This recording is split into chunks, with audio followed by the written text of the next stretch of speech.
Capitalise, as some of you may know, is a program that allows you to create bespoke Duxbury calculations, personalised to the recipient's circumstances. So, for example, there might be pensions other than the state one, or income receipts in the form of a salary, or you might want the income requirement to increase or decrease during the term.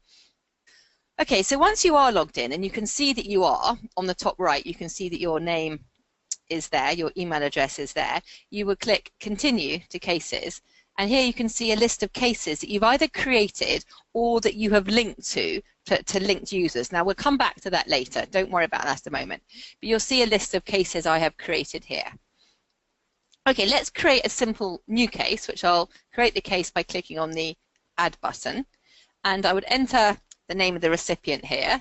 Let's say she's called Laura Hill. And I would put in her date of birth. You can either just type that in, or you can use this calendar to select it. But let's just say she's born in 1965, and we would say OK. Now, the default for her sex is female, but you can, of course, change that using this drop-down arrow here. I can change that to male, but I'm going to stick with female there.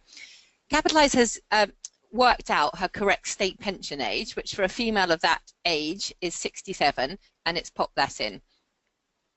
Now, life expectancy is the next thing to look at. The default is to use a life expectancy table, and within that, the default is to use this particular table, ONS 14. If you don't want to use that particular table, we can use this drop-down box and we can change it to ONS 12. Let's have a quick look here. Let's stay with ONS 14, which is the default, and you'll see here, Laura is 52 years old. She's born in 1965, so she's 52 years old. She has a life expectancy, according to the Office of National Statistics life expectancy table for 2014, of 37 years. Now, this is probably a good moment to mention the defaults. We use, throughout Capitalise, we use the same defaults that are used in the at-a-glance Duxbury table and in at-a-glance, and also the same defaults that Lewis Marks uses in his Duxbury spreadsheet, which some of you might have come across too. So at the start, before the start of each financial year, various interested parties get together and we decide what the defaults are going to be for the year, and everyone then sticks to those. So you can be sure when you're using Capitalise that the defaults are those in at-a-glance, and they'll be the widely accepted ones.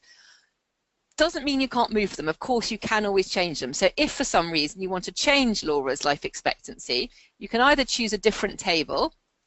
If we choose ELT 17, for example, our life expectancy drops to 32 years. It's a little information screen here, and it tells you a bit more about these different life expectancy tables and what they're based upon. Or you could actually enter a completely different life expectancy at all. Let's say you know that Laura's not very well and she's not going to live for very long. You could reduce it, or she comes from a very long-lived family. You could increase it. So those possibilities are there. In the vast majority of cases, you will use a life expectancy table and you will stick with the default of ONS 14. But the possibilities to change it are there if you want. Just a quick thing to note here, this is Laura's life expectancy. It is not the length of the calculation. That you set separately, but this is her life expectancy, which is different.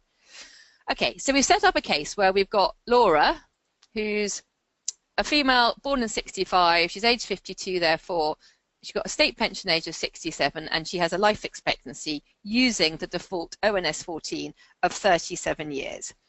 And we've saved that case. Okay, so here, this is where, in this screen, we've got this personal details summarized here, and this is where we can start to add the calculations for each case.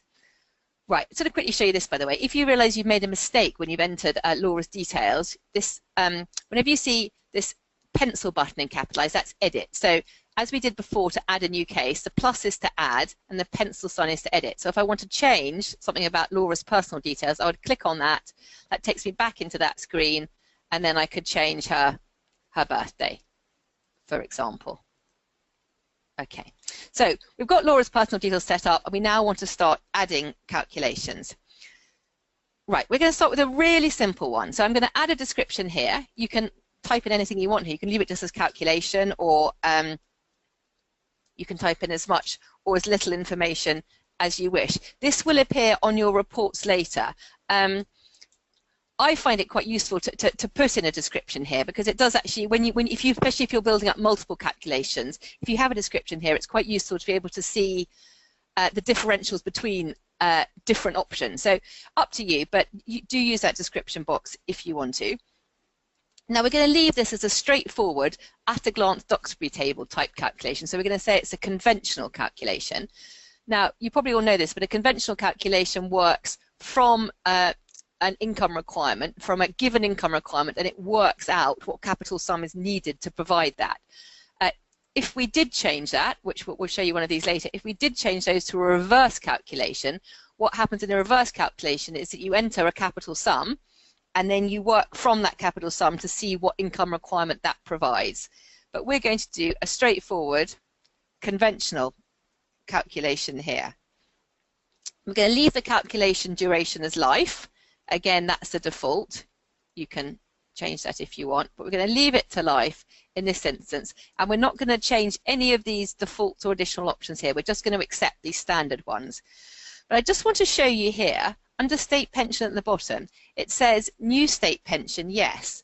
Now Capitalise has worked out from Laura's age that she will be eligible for the new state pension rather than the old one, and as in at a glance, state pension is included in each calculation by default. Now you can of course turn it off if you don't want it. You would click on the arrow and then just untick that box, and obviously we now says new state pension no. There's further information if you want it on this little information screen here.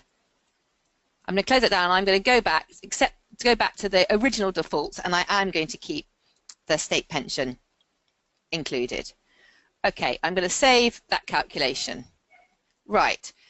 Okay, so we can see at the top here we've got the details of the calculation. We've set up a conventional calculation with an income need of, we said we wanted to have an income need of £30,000. Here is where we start building up the detail of the calculation. We've got 4 tabs here: income requirements, where we're going to add something in a minute, income receipts, capital receipts, and pension receipts, where you'll see we already have the state pension added in there. Okay, so let us put in our income requirements. So I'll click back on that tab, click to add, and I've got the screen coming up for this particular item, which is that income requirement. So I'm going to put in income need, and the amount I'll put in 30,000. You'll see I'm not typing in any commas or pound signs. I'm just putting in the figures, and Capitalise will display below what that is. Now we have to decide the term that we want that this income need to apply to. The default is the whole of term, the whole period. So when the whole of term is selected there, we'll see that's from 53, which is the start, to 89. This little red icon here obviously means I can't change that because I've had whole of term selected. If I go back to, if I change that to between, you'll see these are now enabled, and I can then change those. But I'm going to leave this as a straightforward at a glance type whole of term calculation, and I'm going to save that income requirement. And so what we've now said is that Laura has an income need of £30,000 for life, and she has a state pension. So it's a straight at a glance Duxbury type, at a glance Duxbury table type calculation.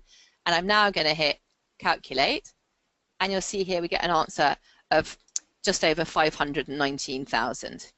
And if I want to, I can click on detailed results here, and you'll see that those results come up. And here we have the income requirement going across. You'll see that's upflated every year by 3%. So that's what it is going to be in those actual terms when that year it comes in. And if I scroll across the pension receipts, you'll see at a certain point,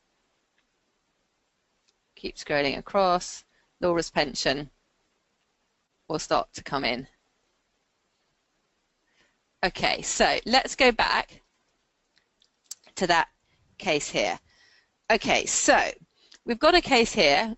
We've got the case here with the income requirement and the pension receipts. Let's say we want to try a different variable. Let's say we want to see how it works without the pension. So we'll go back. We'll click on this this breadcrumb at the top. I'll click on Laura Hill, and that takes me out of that calculation and back into my screen where I can add another calculation, which I'll do. I can do by clicking just the plus there. But if I just want to try a variant on something I've already got, I can just click to duplicate the calculation. And here I've got my income need £30,000 copy. I can click edit parameters and I can say, let's just say without pension there. So I'll say that. I'm going to leave everything else the same, but I'm going to go down here to the state pension and I'm going to untick that. And I'm going to say save calculation. So I've still got my income need here from when I copied across, and I'm going to hit calculate. And you'll see that if Laura doesn't get the state pension, the amount she needs to provide that income need goes up to 597,000. And if we go back here to Laura, you'll see that you can see those sums laid out here. Okay, let's say we want to test out an offer that the other side give is. So we could, let's say the other side are offering £500,000 and you want to see what income that would provide. We can click to add a calculation. Let's say this, we'll call it reverse 500,000. Whoops, change that there. And we want to change the type of calculation from conventional to reverse, and we need to put in that capital sum there. Of course, we're entering here, that's just a description box. This is where you would enter the figure that we're using. And again, we want to say this is for life, and we'll accept the default that she has a state pension. And I will say save calculation, we'll calculate, and here you'll see that that 500,000, given that she also has a state pension, will provide her with an income of 29,000 for life, and obviously that will upflate every year. And if we go back to our list of calculations, you'll see that's here. So you can start to build up more complicated versions. Let's try and do that now, and let's show what the program can do. Let's add some different income requirements. So I'm going to click to add a calculation, and I'm going to say different income requirements. Excuse my typing, which isn't very good.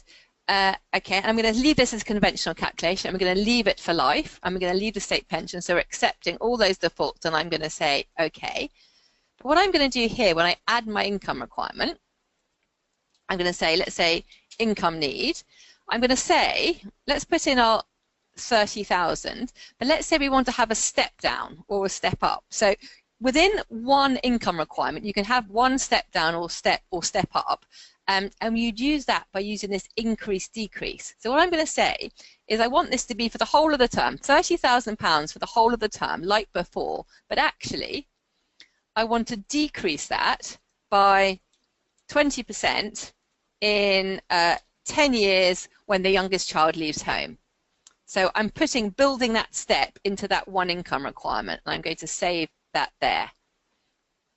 And we could calculate that. And that, you see, remember before we had the, if I go back, we had the 519,000 without the step down. With the step down, that capital sum is reduced to 448. Okay, let's go back into that case, and then we'll go back into the income need here. So you can do, if I show you this again, we can only do one increase or decrease within a particular one income requirement that you've added. So let's cancel that. Let's actually just delete that. And I'm going to show you what you would do if you had more than one step you want to have. Let's say there were 3 different income requirements over the period of the calculation. So I could click to add, and let's say income need first period. And we can say, let's say this is the £30,000. So Laura has an income need of £30,000, but it's not for the whole of the term. We want to say that's for the first 10 years. So we'd say from 53 to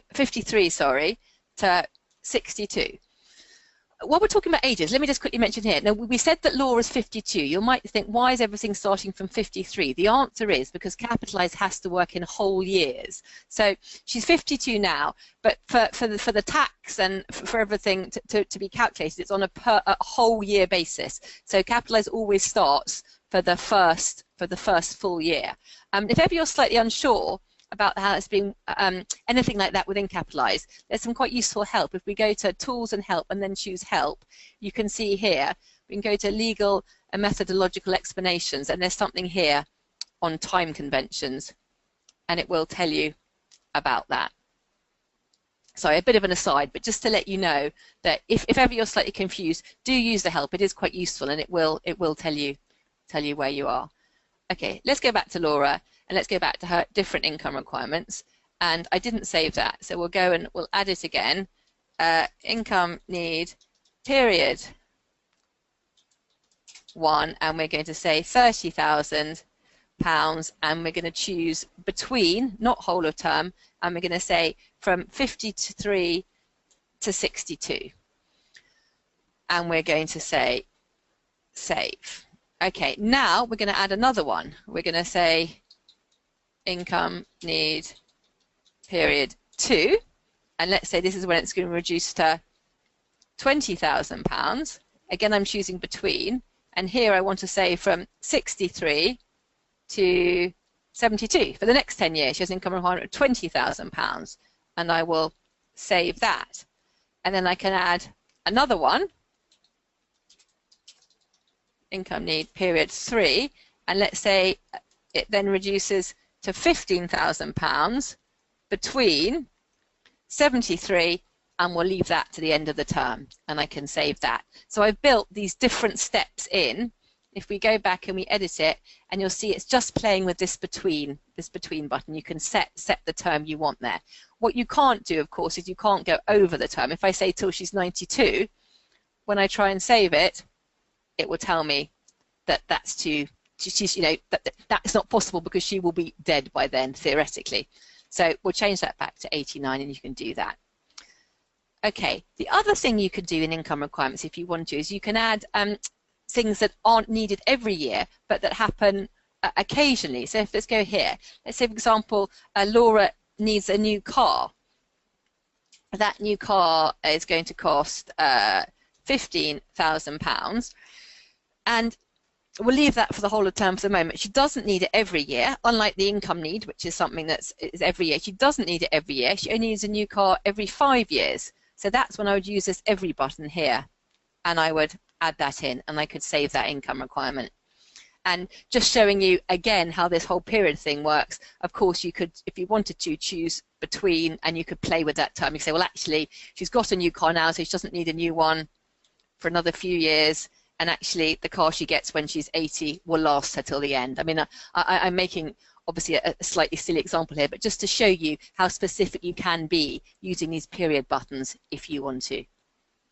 And then we could save that new car every 5 years from 57 to 80. And we've popped that in. Okay, so those are income requirements. Let's calculate that, and we get that result of 414,000, which of course is lower than our base mot ones because we've had that reduced income requirement. Let's go back to our original case and duplicate that again. So we've just got our one income need, and then I go in and I edit it, and I'm going to say, we'll leave that income need, and let's say Laura's getting a salary that you want to put in.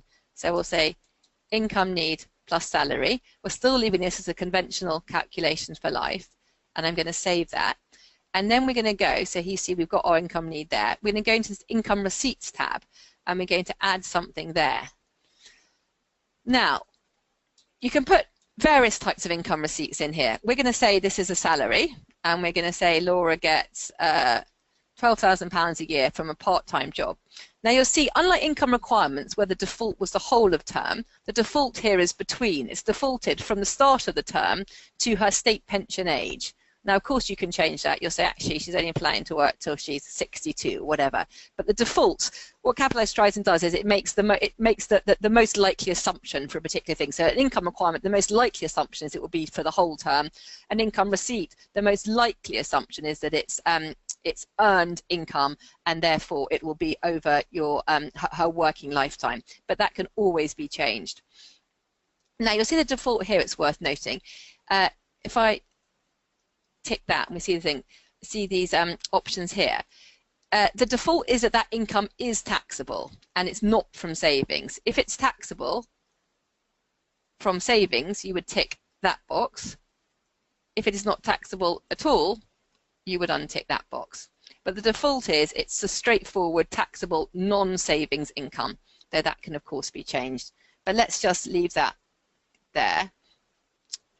What you can also do if it is a salary, you might not always want to do this, but occasionally it might be useful. You can add in her national insurance and any costs. So, okay, Laura earns £12,000 a year, but actually there are costs.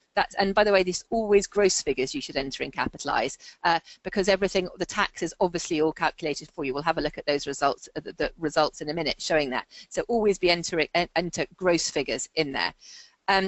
You say, right, Laura earns £12,000 a year gross, but actually there are national insurance costs associated with earning that amount. She pays Class 1 national insurance, you can say, and Capitalise will work out what that is. And she also has costs of transport or lunch, etc., of £1,400 a year. So you can associate both that national insurance and those costs with that money coming in. So that will be taken account of there too.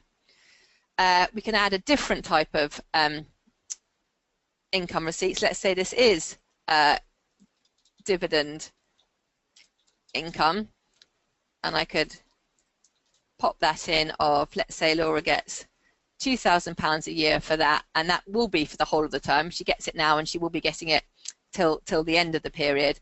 And as you might remember, I will then go through and I will say, yes, that is income from savings, and I would save that there.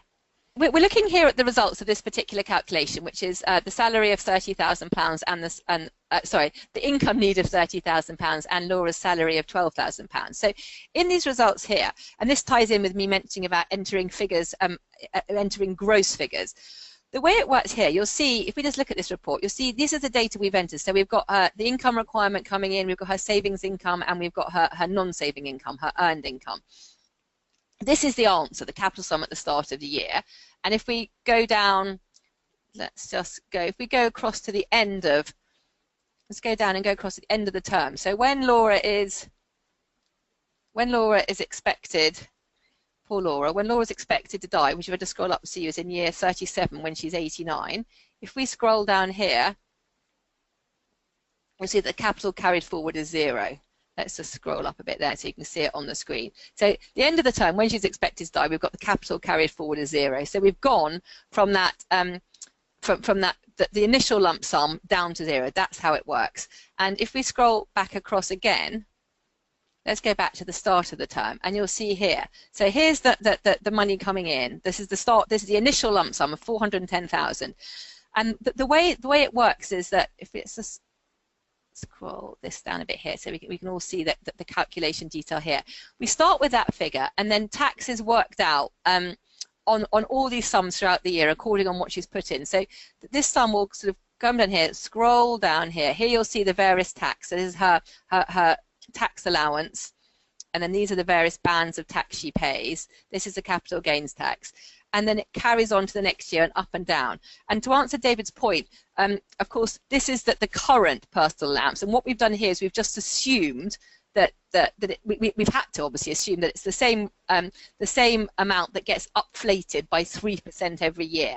Now, that's the best assumption we can possibly make at the moment. What we do for each new financial year, when all the tax bands and rates are allowed, a new version comes out every year, so that you're always working with the current tax bands and rates for this financial year. And the assumptions we have to make are then those are upflated in subsequent years. So the way the calculation works is the money flows down like this, and then it goes up and it goes down again. Every year, you'll see every year different capital is increasing by different amounts. It's going up. At some point, the capital starts decreasing because you start drawing down. But at the start of the term, it's actually the income, it's the interest that capital is generating is providing enough for it not to be used. So capital before drawdown is growing, and you'll see capital drawn here. It'll depend on year to year as the calculations go through. And in general, as we scroll across, if we look at that capital drawn column, you'll see that gets, depending on how income receipt has gone, her income need has gone down here. But as a general rule, that will get higher and higher. And towards the end of the term, you'll start to use more and more of the capital rather than the income, until there is no capital left at the end of the term. So we'll look at this. We're in our calculation where we've got our income need and our salary. Let's just build up, let's let's actually go back and let's build up a copy of that again. I know I keep doing this, but it is actually quite useful, I think, to remember this duplicate function, this save as. We'll go in and we'll edit that. We'll go plus salary, capital, receipt, and pension. I'm going to put in here, and we're going to save that. And let's go and have a look at the capital receipts, the third tab along here, the capital receipt. So I'm going to add a capital receipt. Let's say Laura's expecting an inheritance of £5,000 from an elderly aunt, and the period here it's defaulted to, because it's a capital receipt, it's defaulted to being a one-off, to an in. Now, of course, you can change that if you want. You can always change these things, but the default for capital receipts is in. So let's say Laura is expecting to get £5,000 in 10 years from her elderly aunt. Now, this is quite a very good moment to mention inflation. Capitalise works on you're entering everything in today's terms. The default is that what we're saying is that Laura's going to be getting £5,000 in 10 years' time. Now, it's not actually going to be £5,000. It will be the upflated amount of £5,000. It'll be the equivalent of £5,000. So the pre-inflation receipt is set to 3%. That's the default. You'll see here, during receipt inflation is disabled in this instance because it's a one-off. There is no during receipt. If I change that to between, that would be an option, but in this case it isn't.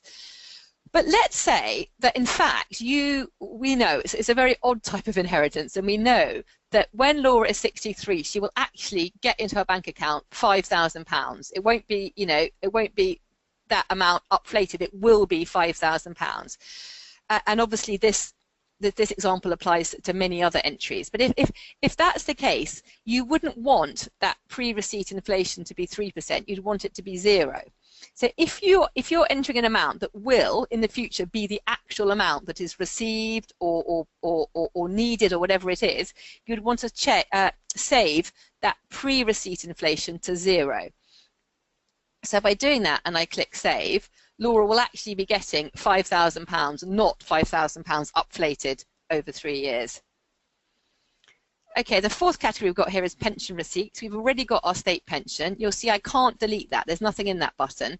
If I need to delete it, I would go back to my calculation details and I would change it. I would untick it there. So you can't delete it here. Let's say, actually, while we're talking about state pension, let's say that Laura, because of her contribution history, she doesn't get a full state pension. So I actually am going to uncheck that box. I'm going to save that, and I'm going to go back to pension receipts, and of course that's been removed now.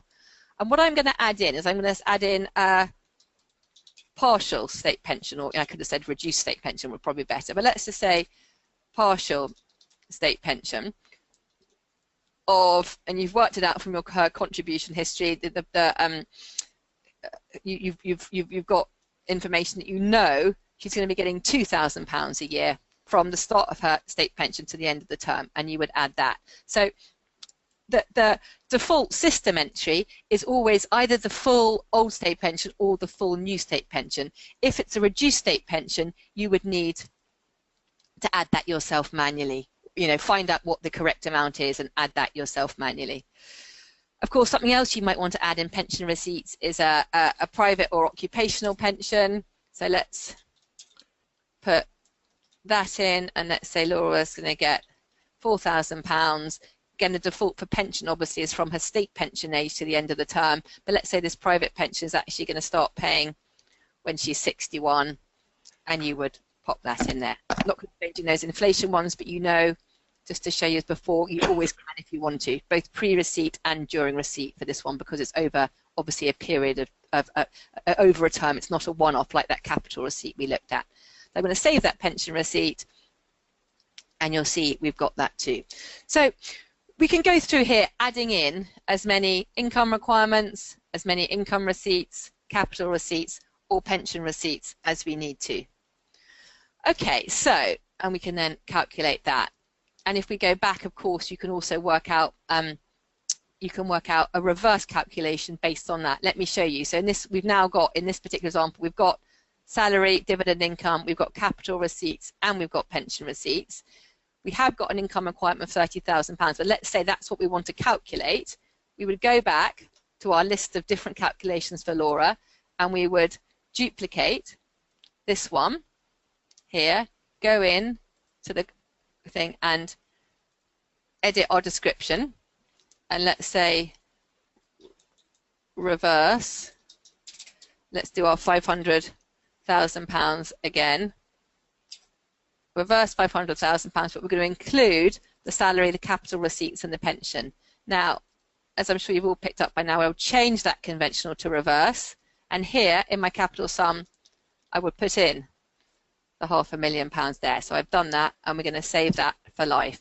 And because we copied across that last calculation, you'll see it's where we took out the full state pension because we put in a partial one. You'll see that that is set to no still, which is fine. Let's say we want to, that's a scenario we want to test, and I will say okay, and then I will calculate that. Actually, before I do that, so here you'll see the income requirement of £30,000 has obviously been deleted because that is what we are calculating in that reverse calculation, and I can calculate that now, and we'll see that given the money Laura's got coming in as income, as capital, and as pension, that 500,000 gives her an income of 33,956.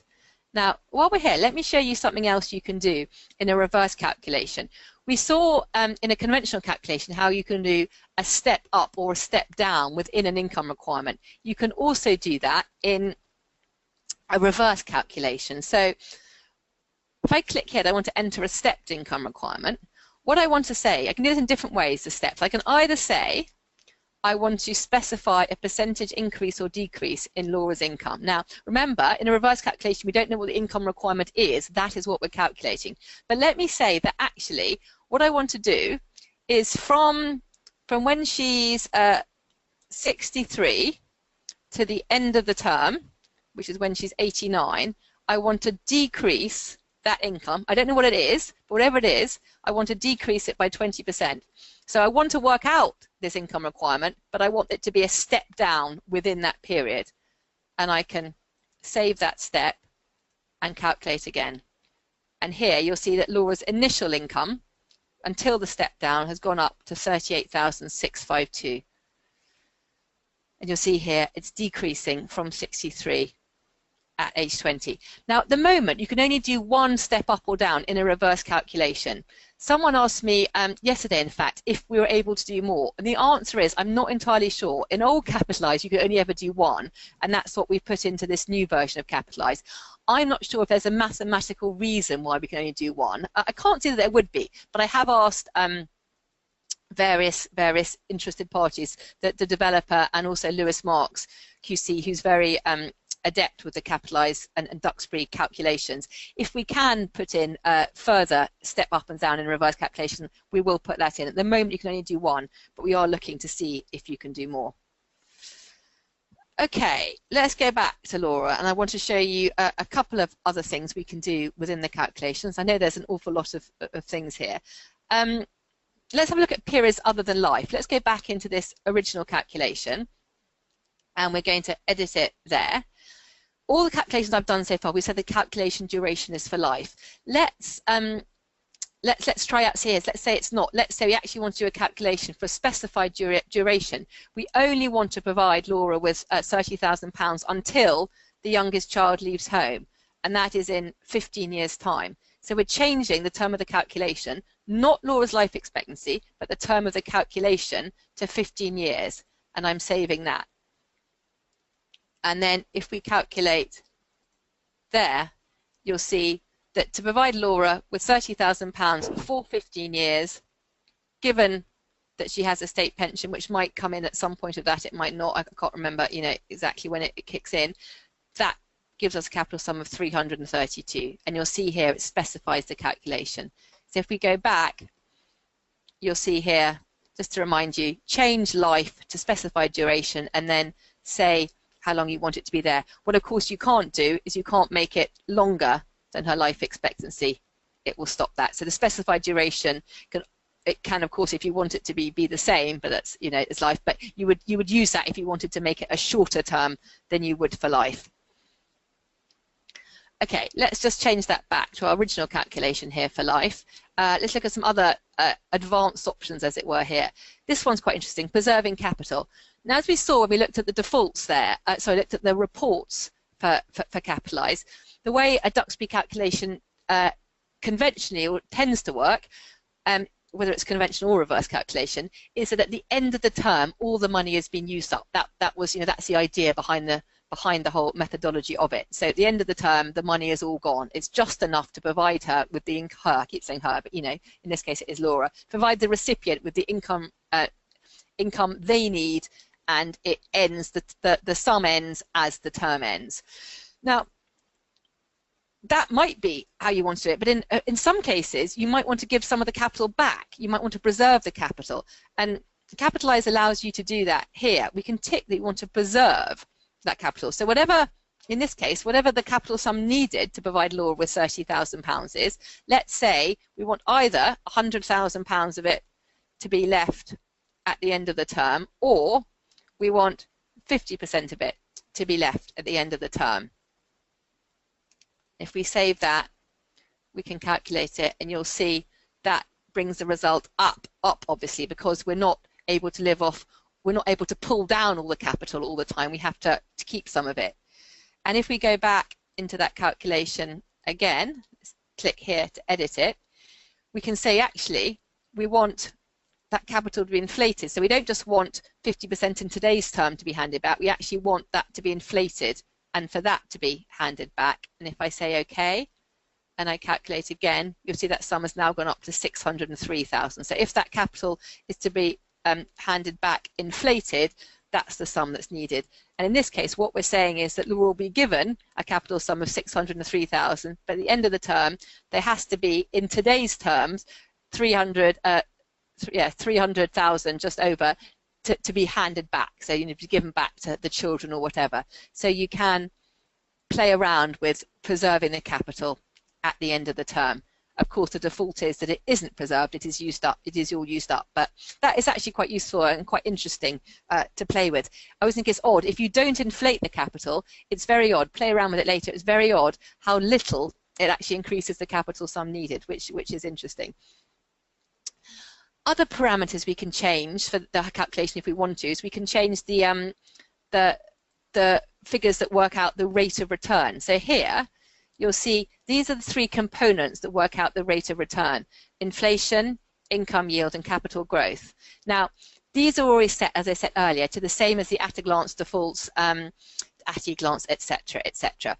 And the moment, what everyone decided for this financial year is that inflation is 3% throughout, capital growth is 3.75% throughout the term, but there is still a discount in income yield in year one. Now this discount in income yield first started the financial crash in 2008. I think it was for the first 2 years then, but recently it's only been for the first year. But the various editors and people involved have agreed to accept to keep that reduction in year one. So the income yield in year one is set to 1.5. Now you can change any of these if you want. Let's say you want it just to be, don't want to be a discount. You can change that real rate of return to 3.75% throughout, and you move that. If you want to change inflation to 3.5% throughout, you can. You can play around with these as much as you want. I would say you probably won't want to do that very often, but if you want to, you can. If you have done it and then you slightly panic, you just hit set to default and it will bring it back to where it was. Now this is something you might occasionally want to use, this option here. I'm clicking on the income tax. Let's close that one down and just look at income tax and allowances. The default is that tax is included, obviously, and we saw that in the results, how that works. But if the recipient does not pay UK income tax, you can tick to exclude it. So that is something you might sometimes want to do, and just remember that that's there. There's also an extra blind person's allowance that you're likely to use less often, but that is there too. But exclude income tax is something you can do under that drop down there. I'm going to untick it back to the default. Capital gains tax, if we show these options here, the default way of calculating capital gains tax is recycle with drawdown. There's some various information about that there. You can change that to 2 different ways, just recycle or just drawdown, or indeed you can turn off CGT altogether if that's not relevant. But the default is the recycle withdraw down. And in the vast majority of cases, you will always keep these defaults, but you just need to know how to change them if ever you did want to. And this last drop down here is state pension, which we've looked at. Okay, so let's cancel those changes. We'll go back to Laura and we'll see we've got our list of calculations here. Now, we've had a quick look. Let's go back into this one without the pension. We've had a quick look at how you can access the results. If I click here on results, you'll see that there. You've got them here. And if you want to, you can click here and you can export those to Excel. And you've got those figures there that you can get up. The other thing you would probably want to do, if we come back here, is you can print reports. So here we've got this particular report for Laura. You can either get the reports, I've got this, if I go back a minute, I've got to this report from within the detail of this particular calculation. I've clicked on reports. But if I go back to the list of calculations, you can also get all the reports together from that screen. So you can access the reports. Right, you don't have to do it from within each individual calculation. You can do it from your list of calculations and get all the reports there. But let's say we're just interested in this report for this particular calculation. I would hit report here, and you can see them here. I've got my cover sheet, then I get my summary, then I get my breakdown year by year. And you can either just print those, hit print like that. I won't do it, but you can, of course, or you can save them here. They're PDF documents, and you could save them to as a PDF, and you could then email them to people, do whatever you want with them. You could do that there. Let's go back to the cover sheet here, and you can say you want your name to appear. It then appears on the bottom right here, and also your firm or chamber's name can appear there too. And if you don't want to print off all of those reports, you can uncheck the cover sheet, and you can uncheck the summary, and then you would just print off the calculations. You can have that there. So that's how the reports work. Okay, so when you log in, when you're logging into your desktop one, you're logging into your app when you're at work and you create your cases. When you are at home and you log into your online version, you will see exactly the same cases there. You have exactly the same functionality and exactly the same cases. It is the same thing, effectively. Because Capitalise is cloud-based, you'll notice, actually, it's probably a good moment to mention that, you'll notice when I'm creating a case, I'm not saving it anywhere. I'm not going, I want to save, I haven't said, I want to save Laura Hill to my F drive, for example, or to anything. It's just saving automatically to the cloud. And what that means is that when you are then at home or in court, you can log in to your account and everything will be there. So you have exactly the same functionality and exactly the same cases, whether you access it via the app or whether you access it online. If you're on the app and you lose your internet connection, you can carry on working, and it will carry on working, and the next time you have internet connectivity, it will then save it up to the cloud. So yes, when you come in, there might be, when you go online, there might be a sort of a 1 or 2 second delay while it sort of whizzes around, and it will then, it'll sync the data. But apart from a 1 or 2 second delay, and apart from times when you haven't got internet connectivity, you will be able to access exactly, you'll be able to access all your information and have the same functionality, whichever version you are using. That leads me on to talking about how you can share cases with other people, because of course you're not saving, because I'm not saving Laura Hill to the F drive where everyone in the family department can access it. How can someone else in my department look at the case Laura Hill if I'm away and they need to access it? Now the answer is you set up a group. There's various help documents about that, just by the way, so I'm going to show it to you. I'll talk you through it briefly, but don't panic. If you go to Tools and Help, under Help, if you click here on registering and linking accounts, it does talk you all through exactly what you have to do. It looks long, but it's actually very straightforward, and once it's done it's done. So if you want to share cases with someone else, if you're working as a standalone user, you never want to share cases, you don't need to do any of this. But let's say you do want to share or have the possibility of sharing cases with other people. What you would do is you set up a group. Now I've got a group here, so it's already been created, so I've got edit group details, but if it hadn't been created, it would be the same. It would just say create group. So just imagine it says create group and I'm doing it for the first time. You would put in the name for the group. You will default, if you are creating this group, you will by default be the group admin person. And most people won't be using TurboFloat. This is to do with our license protection. Most people don't use Turbo Activate. Don't worry about that. If you're using TurboFloat, your IT people will set all this up for you, so don't worry about that. So you would set up the group, or your IT people would set up the group for you. I'm just going to cancel because it's already set up. And then what happens is that you will be, the first person who sets it up will by default be the group admin, and then you can invite other people to join that group. So they have to have an account set up already. Once they do that, you just invite them to join the group. So you'll see here, I've invited Sylvia Hotchin to join the group, and she's a member of my group. Now that's all fine. What that means is, when we go to cases, the default on this list of cases, you'll see there's a little drop down. It's called a filter. So the default is cases I have subscribed to. Now what that means is cases I've got access to. So I've got access to all these cases, which means they're in blue and I can click on them and I can go into them. If I change this drop down to cases I've created, let's have a look here. We've got 1, 2, 3, 4, 5. If I change this to cases I've created, you'll see that's gone down to 4. There was a case called Jane Grey, which I hadn't created, but Sylvia had created, but which I had access to. Now, I'll show you how you get access to someone else's case. So if we change this filter to all group cases, you'll see here there's a list of all the cases that Sylvia and I have created since we joined the group together.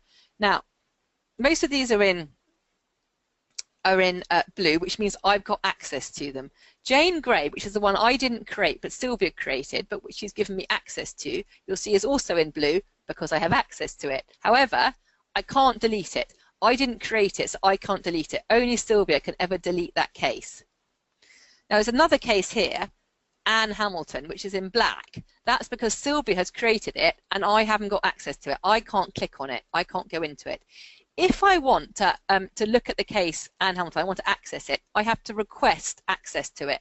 And what I would say is I would hit subscribe here, and then Sylvia is asked if I can have access to her case. And once she gives me permission, it will go blue here like Jane Grey has. And the way she would give me permission, and indeed the way you grant permissions, is if you go here to this little bell, see this bell icon at the top. If I click on that, and I click on subscription requests.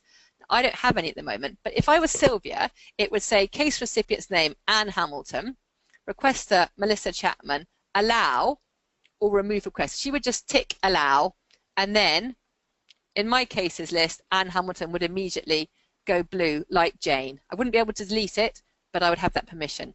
So if you are linking cases with people in your department or possibly unlikely people in your chambers, just get into the habit of when you come into the program, just click on this little bell, see what subscription requests you have, and allow them or remove the request, disallow them if you want. But just get the habit of doing that, and you would allow people to access your cases if they want to see them. And if we go back to cases, ditto, when you want to see someone else's case, you change this filter to all group cases. You can see all the cases that have been created by someone in your linked group, and you would click, as I did earlier, on that subscribe button and then wait for permission. As soon as you've got permission, you can access it. So that's the way that you are able to save cases even though the program is cloud-based. And of course that again works on the app and online, so you can access those cases wherever you are. Okay, so that's how the group section works. I hope that's relatively straightforward, and you would just invite, as I said earlier, invite members here. You can have as many people in your group as you want. Tools and help. We looked at help earlier, just to go through it again. Legal and methodological explanations is the workings of the program. So, various articles on Duxbury, various default assumptions, etc. There's some user help here, registering and linking accounts, some IT helps, access to the help desk if you need it is there, reminds you how to get hold of them. There are various little tools here. There's a Duxbury table from At a Glance, life expectancy, it's a little compounding and discounting calculator, little national insurance calculator, etc. Some information about what the current income tax rates are.